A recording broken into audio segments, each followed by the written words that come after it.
My favorite trailer, I don't know if it counts as a trailer, but it was the full explanation of how Civ has changed. So that wasn't in the show, but after that wasn't I in would the show. agree Yeah, with you. Yeah, that was awesome. Yeah, yeah, dude. Do you guys know anything about this, Amelia or Bobby? I mean, I saw when they were talking about, like, we started as the first game, and it shows the first game, but is that what you're talking about? No. So they had like a little like explanation of like what are the massive changes that are coming to the game, right? And what they're keeping in from the previous one. So they're keeping in like natural disasters and shit like that. But the way that they're changing the game is that they're changing the ages into 3 ages, and every time you advance through an age, you choose a new civilization. But the thing is, to be able to choose a certain civilization, you have to hit certain like monumental goals. Like your production has to be a certain amount to probably get to like China or the United States.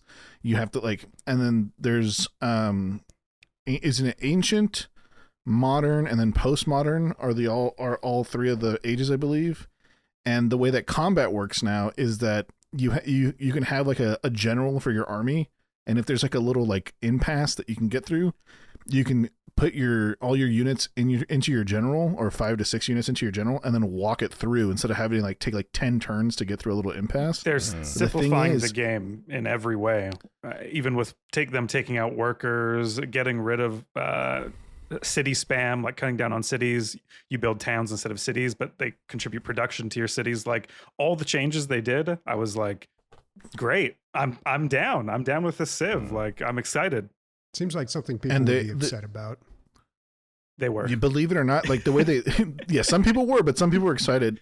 The way that the civilizations work, I think, is genius, because there's so many civilizations that fall off late game or they suck fucking early game, and like with like the fact that you start off with like all these Mesoamerican, Middle Eastern, like ancient Mediterranean civilizations first, and then you go to like your French Revolution to like all the way to World War II, and then you go to whatever countries are after that. And like, and the thing is, they haven't released the full list of countries and civilizations and leaders. But like one of the cool ones is that you can pay as the Shawnee Indians and have Tecumseh as your leader, which is like, I always love when indigenous peoples from the Americas are involved, whether it be North or South America. I think they're just some of the coolest cultures. But it just seems really, really interesting how they're balancing things and how they're changing things. I think some of the biggest problems that were headaches in Civ 6 have either been fixed, but I think this is one of the things where I agree on Sniper for once, where there are a lot of people that don't like it, but there are a lot of people that do like it, and they're fighting on the internet quite a bit. So it's a civil war of civilized. No, I don't know. I saw this quote from Sid Meier, and I thought it was interesting. I haven't heard it before. He said, "With every Civ game, a third of the game should change completely. A third should only be iterated and improved upon, and a third should stay the same." That's kind of their goal, as he said it, for every Civ game. And I felt like if I look back to Civ 6, they did kind of do that, but maybe just in ways that weren't really for me. And now with Civ 7, I feel like they're coming home to Papa, and it's time to play.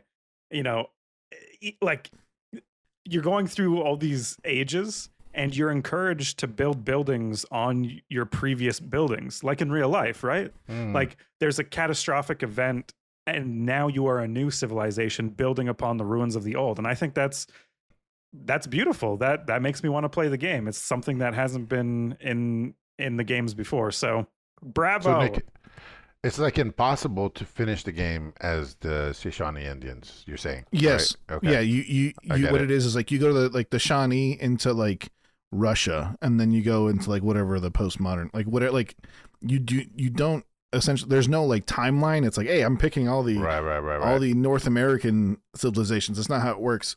So when you choose like whatever civilization you start off with, let's say that you want to choose another civilization, you might have to have a certain science score and a certain production score. Like you have to hit these things to be able to choose that certain one. That's cool, because I imagine like you're in a certain part in the game, right? Maybe you're behind in a certain thing, you need to catch up. Maybe you go with a civilization that's good with whatever it is, that whatever card you've been dealt for a little bit of a comeback mechanic for sure. Yeah. Something that the Civ games were missing a lot in multiplayer. If you were behind, good fucking luck, dude. You were screwed. If you didn't get lucky and you didn't find like the ancient ruins first, like you were fucked. Exactly. If you didn't find Niagara Falls with plus 10 food, just quit the game. Yeah, it was so bad. Let me kick